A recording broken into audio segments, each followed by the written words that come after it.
I know that we not from Atlanta, nigga. What you think them two fingers and thumb for? No. Hey, Tango Lee, what's good? How you feeling? Yo, what's good? Man, chilling, bro. Chilling. You got damn Play for the Streets out. Banger, another one. Shot the World out. Play in the streets. Play in the streets. Shot the World out. You got that? Stream them. They on all music platforms. Apple Music, Spotify, YouTube. Whatever you got, it's probably on there. Bet. So and you also got the 3-song single Go For Broke. I got the Go For Broke 3-song single. Yeah. Out right now. Got one of the songs on there is called NNWA. Got a YouTube video that's out. Go check that out. And yeah, ready for the next step. Thanks. So your whole sound is different now. So like it ain't nowhere near, bro. Back to if you've been around since I first started putting out music, you can tell the growth, you can tell the changes, you can tell the difference. You can just the story, like the story. You know what I'm saying? Like it's just a whole new. I wouldn't say it's different. I mean, it's different, but I view it as more of like an elevation. You know what I'm saying? Yeah. Over what past 2 years or so. 2 years, yeah. Like we'll say 2018. 2018. Like yeah. It's like it's been just small steps forward. You know what I'm saying? So what changed? Like what changes you feel like you had to make? When I first dropped back in 2018, I was really just trying to get like people to hear that I actually rap. You know what I'm saying? Before, you know, it was all just word of mouth. Like, if you knew me, you knew I could rap, but I wasn't like really putting out no music for niggas to understand or niggas to hear shit.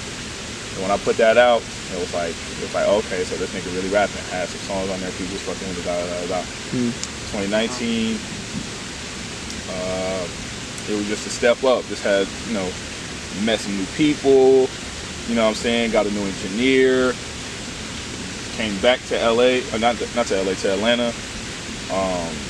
So it was just a step up, hearing new music from new artists, getting inspired by different things, you know what I'm saying? And then 2020 is just another step up, getting inspired by more artists, being around different people, hearing different sounds, and tapping into what I know the audience wants to hear, at least the people that listen to me. Plus, knowing that like when I hear an artist, I know what I'm looking for when I listen to them. So I try to tap that into my, you know, my own music. You know what I'm saying? Because obviously not everybody's gonna be talking about the same thing. You know, everybody got their own story. Everybody got their own story. Everybody got their own lane. So once you start figuring out, yo, this is me. This is working. This is what people want to hear. Then you just keep going with that. Word. You know what I'm saying? Facts. Dang. So how you get into music? Like where it all started? Like, man, since I was a kid, for real, you know, growing up in church, my mom was in the choir, my pops was in the choir, so music has always just like been in my family. You know what I'm saying? That's always been like one of the highest, you know, things that you could. The Camerons, they do music. You know what I'm saying? So originally, you weren't born in Atlanta? No, I was not born in Atlanta. I was born in. Technically, I was born in Beverly Hills, but I was raised in Inglewood, California until I was about 13. I moved to Virginia for about a year, and then I've been in Atlanta for like the last 10 years, but I've moved. I moved to Illinois for a little bit, moved to Texas. So I've been around a little bit, but Atlanta's been like steady steady spot I've been at for like the past 10 years. So how was it like growing up in Inglewood? Like what was like back then? My mom was hella protective. Man, besides church, we wasn't really getting out like that. We were still young, you know what I'm saying? Yeah. You had siblings? Yeah, the only sibling that I have that's lived with me since like I was born is my brother Tim. Yeah. So every step I take, he's been took. Then my mom got remarried and had my little sister, and she was about 1 when we left LA. LA, so what year was that when y'all left LA? We left LA, I was about 13. Probably about 2010. maybe 2009. So around that time, was you rapping? Was you Around writing? that time, I was writing. I Yeah. had just started writing. My step pops at the time had put me on to this gospel rapper named Lecrae. And at the time, like I said, all I knew was Christian music. So it was all, if I heard anything that was not Christian music, it was the radio, or maybe somebody played at school, or I hear that somebody's car just dropped down. Or what mama make you listen to. Yeah, or, you know what I'm saying? But when my mom got remarried, my step pops at the time put me on like a lot of music. And put me on this gospel rapper named Lecrae. Yeah. And I'm sure other people have heard of him. They may not listen to him on a regular basis. Nah, but he known though. Yeah, he he's known. definitely respected. A lot of people know about him for sure. So I'm listening to him heavy every day. That's like my go-to. I'm thinking he the GOAT. And y'all left LA already around this time, like around when you writing. Yeah. And y'all in Virginia right at this time. We was in Virginia, and that's really when he started popping for real. At least, you know, like what year is this? Community. This probably about 2011. 11. Okay, yeah, that's like our freshman year. Yeah, okay, He had dropped like an album, 2 albums, back-to-back type shit. So he was going up. So around that time, I'm like, yo, like this nigga's dope. You know what I'm saying? Yeah. I feel like I could do this. I'm already tapped in with music, so that's not hard. Let me just start writing some shit, see what I can come up with. You ever recorded? At that time, nah. At that time, nah. I didn't have no connects. I was still young. My mom ain't know, nothing about that. I wasn't even trying to record nothing at that point. I was just trying to get the pen down. Yeah. You know what I'm saying? Let me make sure that what I'm saying is good. So by the time I do get behind the mic, I'm already set to go. Yeah. So probably about age 10, 11, I'm just writing. And that's it. I might recite some shit from my mom to my step pops at the time or whatever, but other than that, that's as far as it got. So when I got to high school, when I came out here, I knew Atlanta was definitely like on the come up when it came to music. You know what I'm saying? Yeah. They was really up already. I was coming up with it. You know what I'm saying? Getting used to all the new music and all the new artists. And so what year did you come to Atlanta? When I got to Atlanta, I got here 8th grade year. So 2012. 2012. Wait, nah, cause that's our high school year now. Probably like. No, yeah, that's early. I think probably like the 8th grade, 7th grade. That's like 08, 09. I think. Yeah, I must have left it. Cause we graduated 14. Either way, I got there 8th grade. Yeah. So I got there 8th grade, and I'm just trying to find my way around Atlanta. I'm trying to get used to people. But the whole time, I'm playing ball still. Yeah. As soon as I get down there, try out for the team, make team, and that's when like I really start branching out to like meet new people. You know what I'm saying? And the whole time I'm still writing, and don't nobody know I rap, but every day I go home, I'm writing something new. I'm in class, I'm writing something new. So it really took off. I ain't gonna say it took off, but it really like all right, bro, this is what I really want to do type shit, when I got to hospital, or when I got to Norcross. Yeah. So what grade was that? This was like the end of 10th grade. I think I went to Norcross like 2 months left into my 10th grade year, but it really started like junior, senior. So, and then that whole time when I was at in 9th and 10th grade at Duluth, I'm playing AAU ball, and we're going like trips to Myrtle Beach, to nationals, whatever. Everybody else chopping it up. I got my book. I'm in writing. The pen, with the pen. Getting the pen game right. Like, yo, what you got going on? I'm like, bro, just wait. Yeah. I'm telling you, it's coming. Thanks. So I'm writing. Ain't nobody believe me. I was like, all right, just wait and see. Fucking junior year, I started really focusing on basketball. We had won state that year. At Norcross? And I remember that. Senior year, we made it to the Final Four. So basketball, I was really focusing on that because, I'm trying to get a scholarship. Yeah. I ain't got money for school like that. So I got a scholarship, went to school. So when I finally got to school, that's when I started recording. Yeah. They didn't have like a studio, but they had Pro Tools and they had a mic. So once I got in there, we just learning. Me and my man, we just learning like all the little things that we need to do to record. So we just recorded whatever. What college you go to? I went to Erskine College, real small school in this place called Due West, South Carolina. Oh yeah, you in the cut. Yeah, Yeah. niggas don't nobody know where it's at, but my coach in high school knew the coach that was there, and Yeah, you in the scene, like yeah, you hooping, like. Yeah. So but that's when I started recording when I got to college. Yeah. And I think start putting out, like little music or whatever, but it was moving slow because you gotta have money. You gotta have money to put behind your music so that shit can go. And you in school? College, yeah, I'm in school, whatever. So we just trying to get people to hear, like, oh, okay, these niggas making music, da da da. And then I dropped out. All I was doing was making music at school. You know what I'm saying? So what year was this when you dropped out? I dropped out 2015. So I graduated 2014. So 2015 I dropped out. Yeah.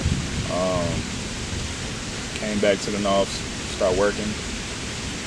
And then I started the process of going to the Air Force. So I'm doing that. I'm working, getting all my Air Force paperwork together and all that. Finally go to the Air Force, do that for like a year and a half. And the whole time I'm in the Air Force, I'm just recording. I got a MacBook, I got the mic, I'm just in my closet making shit. That's where few people that do know, that's where I made my first tape. Your first tape was in the Air Force. So you in the Air Force making music. I'm in the Air Force making music. That's all I'm doing. Like, yeah, I'm going to work, but I ain't really paying attention to what the niggas talk about. I'm just trying to wait until I get off, go home, get some food, and I'm back in the studio for like 6 hours every day. Word. Learning how to do a little shit, making shit. So, I finally get, a couple songs that I'm fucking with, da da da da da. So by the time I get my couple songs and I'm, like, all right, let me go ahead and put some shit out, see what people think about. I get kicked out of the Air Force. I get kicked out because it was some niggas. I mean, partially it's my fault, but partially it's some other niggas' fault because they can't keep their mouth shut. There was some new niggas. They came into the Air Force, and we chopping it up, da da da da da. Smoke, and these niggas get caught up. And then it fell back on you. And they start running off names, and my name got brought up. So once all that happened, at the time I was ready to get out because I was like, man, this Air Force shit really ain't for me. I really just want to go ahead and start working like on the outside just so I can, be more plugged in with people that's doing music and da da da da da. So I tell them, yeah, I smoke, and they was like, appreciate you, telling the truth. They let me off easy, and that's that. So now I'm back on the North working, making music, trying to get my shit together. Yeah. So you back on the North. And when was that point where you was like, all right, I'm really finna take off with this rap? Like, I'm really finna do this. It was definitely a point in time when I was in the Air Force and I was like that. I was feeling that way. I was like, man, even though I may not have all the bread, I may not have all the connections, I may not have all the equipment, none of that. But I know to somebody's ear, I got the talent. You know what I'm saying? So when I'm in the Air Force, I'm like, bro, this ain't it. I can't. It's certain things I can't do while I'm here that I want to do for music that I can't because I'm in the Air Force. It's just gonna fall back, in a negative way. Yeah, because you're rolling up now. You know what I'm saying? So I'm like, I'm chopping it up with my mom. I'm chopping it up with my mans. I'm like, bro, like I gotta get out because if I'm really gonna do this music shit the way I want to, being in the Air Force is really not the move. So I get kicked out, back on and off. I'm working, and about a month in, when I get back,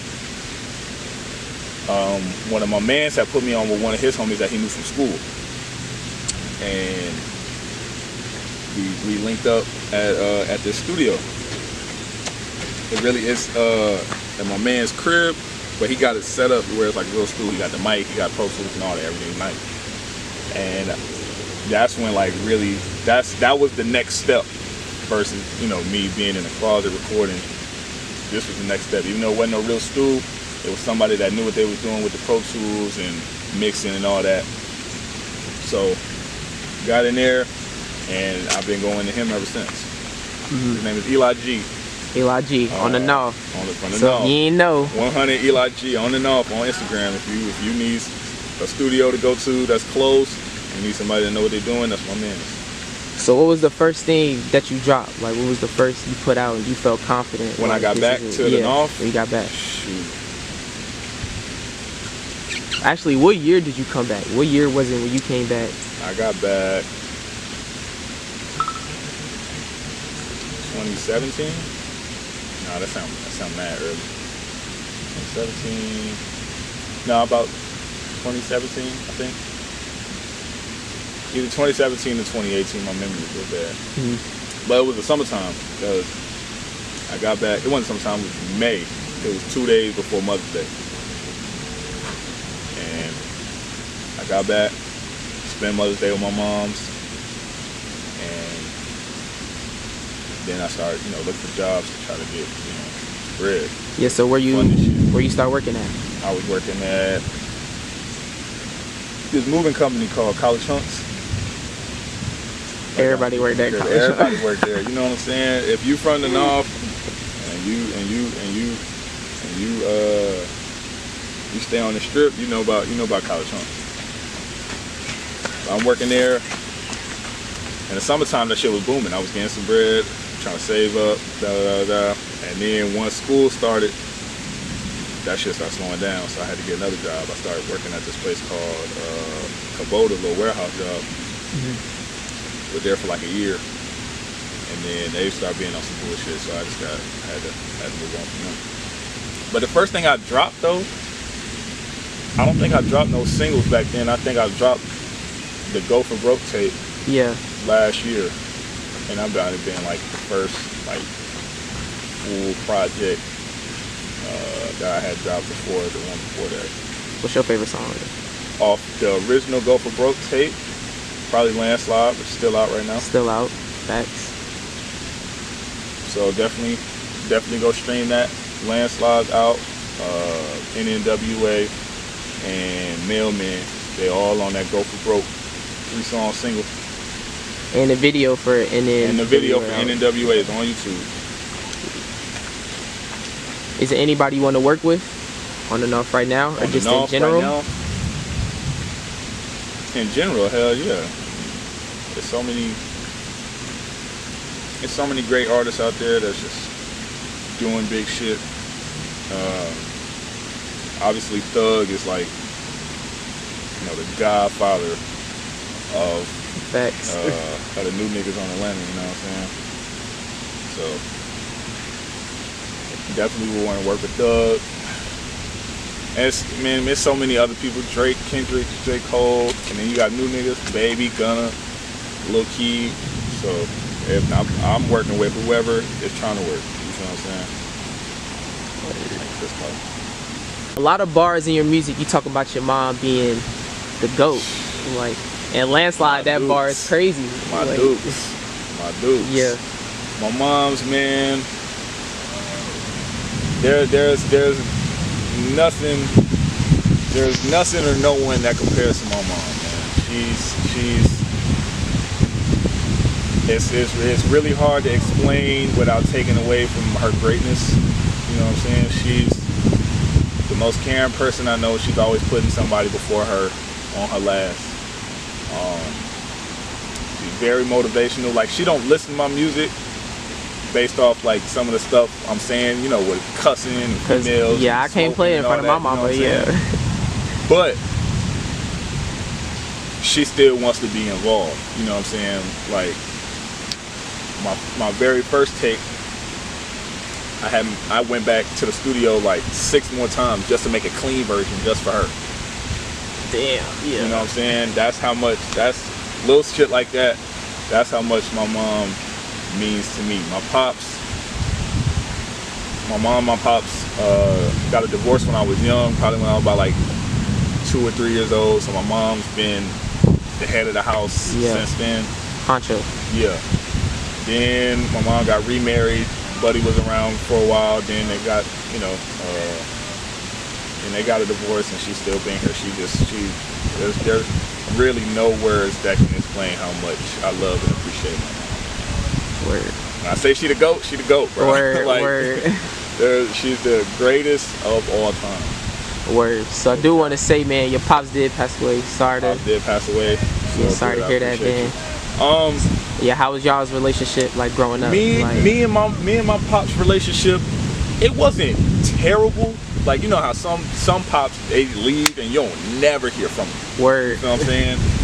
But when my pops left, he went through like his little stint where he might not have been around, but I was younger, so it really ain't affect me as much.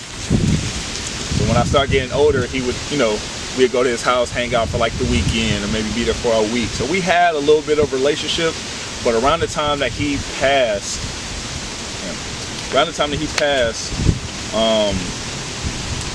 I made a vow to myself that on Christmas Day, which is the day he passed, I was gonna call him every day, just to chop it up with him, 5 minutes, 10 minutes, whatever, you know, about my day, about his day.